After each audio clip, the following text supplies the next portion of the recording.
Nouvelle édition sur l'ORTB. Bonsoir à tous. Voici les titres de ce 20h. Bilan à mi-parcours à la Chambre de commerce et d'industrie du Bénin. À 2 ans de la fin de la mandature, l'équipe de Jean-Baptiste Sachivi s'interroge sur sa gestion. Un atelier se tient dans ce sens à Cotonou.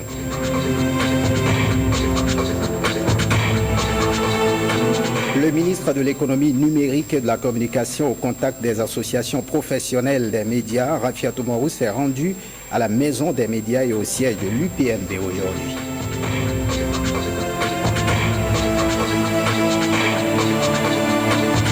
« 60 millions de francs CFA, c'est l'aide apportée aux victimes de l'inondation de Karimama et de Malanville par l'Union africaine. L'enveloppe a été reçue par le ministre de l'Intérieur et de la Sécurité publique. Bienvenue si vous nous rejoignez, direction la Bourse du Travail où demain s'achève le 6e congrès ordinaire de la Confédération des syndicats autonomes, CSA Bénin. C'est un congrès électif des élections qui vont se tenir sans l'actuel secrétaire général Dieudonné Lokossou qui prend sa retraite. Brice Thibozo et Blaise Adanko pour le point. Au cœur de ce 6e congrès ordinaire, la question du renouvellement du bureau de la Confédération des syndicats autonomes du Bénin. Tout en annonçant son retrait de la tête de la CSA Bénin, le secrétaire général sortant évoque la mission à lui confier. Quoi qu'on dise, depuis sa naissance, il y a 25 ans, la CSA demeure sur l'échiquier syndical au plan national l'une des rares confédérations à respecter ses statuts en organisant à chaque échéance son congrès avec au besoin des alternances au sommet. Pour preuve, je suis le 4e secrétaire général sortant. En ce moment solennel où ma retraite syndicale est annoncée, je reconnais humblement que la délicate mission que m'ont confiée les travailleurs n'est pas chose aisée. Dans l'exercice de mes fonctions, j'ai eu à heurter beaucoup de monde. Le ministre du Travail et des Affaires sociales salue les exemplarités de Dieudonné Lokossou et revient aussi sur les enjeux de ces assises. Monsieur le secrétaire général, vous venez d'annoncer solennellement votre retrait de la tête de la CSA Bénin. Cet acte digne d'intérêt et salutaire fait de vous l'un des acteurs éclairés de l'histoire syndicale contemporaine. Pendant 3 jours, vous allez échanger vos expériences et confronter vos difficultés. Je voudrais souhaiter que de vos assises sortent des résolutions constructives pour la consolidation des relations interprofessionnelles apaisées. Le congrès prend fin mercredi avec l'installation du nouveau bureau exécutif de la CSA Bénin. Et lorsque le compte à rebours commence à la CCIB, la Chambre de commerce et d'industrie du Bénin, un bilan à mi-parcours devient nécessaire. C'est à cet exercice que se livre l'équipe de Jean-Baptiste Sachivi à 2 ans de la fin de cette mandature. Et c'est par un atelier bilan qui a démarré hier lundi. Martial Guidégan. Après 3 ans de gestion des affaires de la Chambre du commerce et d'industrie du Bénin, l'équipe de Jean-Baptiste Sachivi s'arrête pour regarder dans le rétroviseur. Quelles sont les forces et faiblesses de cette mandature? Qu'est-ce qui a marché et qu'est-ce qui n'a pas marché? Voilà les réflexions auxquelles se livrent les membres du bureau de la CCIB pour des réajustements. Et ça, Jean-Baptiste Sachivi y tient. Il veut écrire en lettres d'or dans les annales de la CCIB le point positif de ces réalisations avec les opérateurs économiques béninois. Pour le faire, une série de communications est prévue. Au moment où nous prenions les rênes de la Chambre de commerce et d'industrie du Bénin en janvier 2014, nous avons clairement affiché notre ambition d'opérer des réformes profondes visant à moderniser l'institution consulaire. C'est le moment de vous poser des questions simples. Avons-nous bien fait tout ce que nous avons entrepris et surtout tout ce que nous avons promis de faire?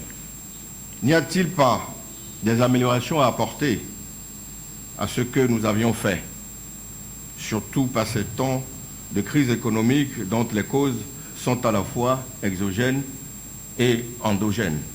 Pour bien répondre aux aspirations des opérateurs économiques béninois, un cadre opérationnel pour suivre les recommandations sera mis en place à la fin de cet atelier.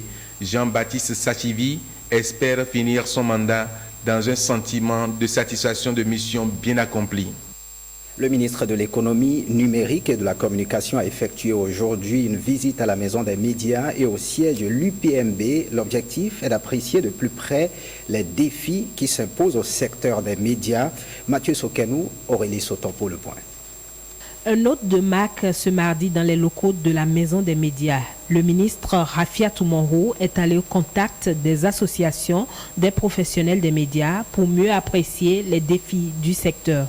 Je veux qu'en mon temps, les professionnels de médias soient vraiment professionnels et dignes de confiance de notre population. Je veux changer quelque chose. Et je ne vous le cache pas, ça passe par la formation. Aujourd'hui, c'est vrai, en même temps que nous avons des défis, il y a aussi des prérequis. Vous devez communiquer. C'est vous qui devez communiquer sur ce que le PAG renferme. Pour cette première visite, le ministre en charge de la communication n'est pas allé les mains vides. Un lot de matériel informatique a été remis. Ce n'est qu'un début du commencement. On va s'épanouir ensemble dans le travail. Les associations des professionnels des médias apprécient à sa juste valeur cette démarche. Toutefois, ils ont émis des doléances. Figurez-vous, Madame la ministre, nous sommes à l'aune de 2017. Mais l'aide de l'État 2014 n'est pas encore versée. Vous avez enclenché une douce révolution. On souhaite que vous abondiez dans ce sens-là pour apporter un peu plus d'aide au niveau des médias. Le ministre Rafia Toumonrou s'est ensuite rendu au siège de l'Observatoire de la déontologie et de l'éthique dans les médias. Ici aussi, des doléances ont été enregistrées. Nous voudrons tout simplement solliciter votre concours pour des ordinateurs portatifs pour les membres du bureau. Ces requêtes ne sont pas tombées dans des oreilles de sourds, rassure le ministre Rafia Toumonrou. Bonsoir Jérôme. Bonsoir Koudous Abdoulaye. Sur le boss des accusés, ce mardi à la cour d'appel de Cotonou, une association de malfaiteurs vole à main armée et coups et blessures volontaires. Tout à fait. Dans la petite salle B, à la cour d'assises, 2 accusés étaient attendus, mais un seul s'est présenté ce mardi à la cour. Son cas a été traité par disjonction. Sogan Aziz Didioro alias Assain, c'est son nom. Il fait partie d'une bande de malfrats qui a dépouillé plusieurs personnes de leurs biens. À la barre, ce matin, il a tenté d'embrouiller les membres de la cour, mais ses déclarations antérieures l'ont rattrapé. Le ministère public a requis contre lui 20 ans de travaux forcés. Mais la défense plaide coupable et implore la clémence de la cour. Au finish, Sogan Aziz Didioro alias Assain est condamné à 15 ans de travaux forcés. Donc il passe encore 7 ans, loin de ses 4 enfants et 3 épouses. La séance est présidée par Georges Toumantou avec comme greffier Marc-Robert Dadaglo. Christophe Tchéou a défendu les causes de la société, tandis que Enoch Chadaré a plaidé pour l'avocat auprès de la cour. Jérôme Mougo, les assises sont toujours en cours à la cour d'assises à la cour d'appel de Cotonou et selon le rôle provisoire, les travaux de la première session de l'année 2016 prennent fin aujourd'hui. Tout à fait, les travaux prennent fin, mais avant cela, il faut remarquer que dans la grande salle A, ceux qui sont concernés dans le dossier, ce sont 4 malfrats. Ils ont réussi à emporter plus de 18 millions de francs CFA et des portables et autres à la recette perception de Grand Popo.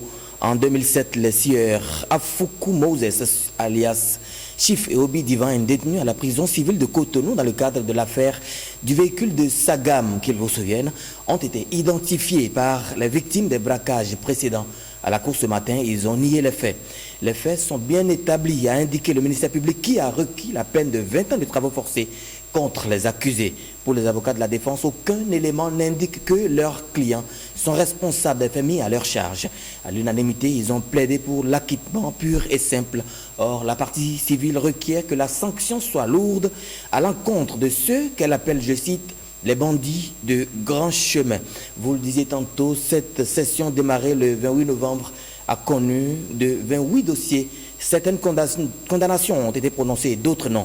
Quel point peut-on faire de cette session? Le procureur général a prévu, Koudous Abdoulaye, un point de presse dans les minutes à suivre. Nous vous reviendrons par rapport à cette activité. Et Jérôme Mougo, pas de répit en ce dernier jour des assises à la cour d'appel de Cotonou.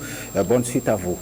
Direction le Septentrion pour parler de cet appui de l'Union africaine. Plusieurs mois après les inondations de Karimama et de Malanville, l'Union africaine vient en aide aux victimes. Une enveloppe d'une valeur de $100 000 a été remise au gouvernement béninois par le biais du ministre de l'Intérieur, Ismaël Roussino Corvi et Mathieu Sokano pour le point.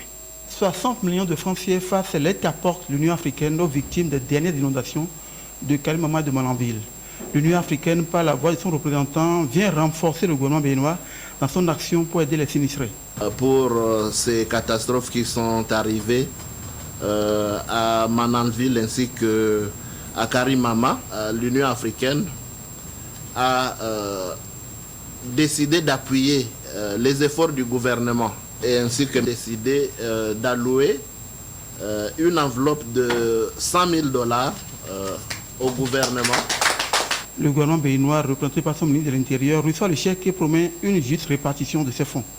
Je voudrais exprimer une fois encore la reconnaissance de tout le peuple béninois pour ce geste réel, matériel et concret. L'aide apportée aidera les milliers de sans-abri victimes de cette catastrophe à se refaire et à survenir à leurs besoins fondamentaux.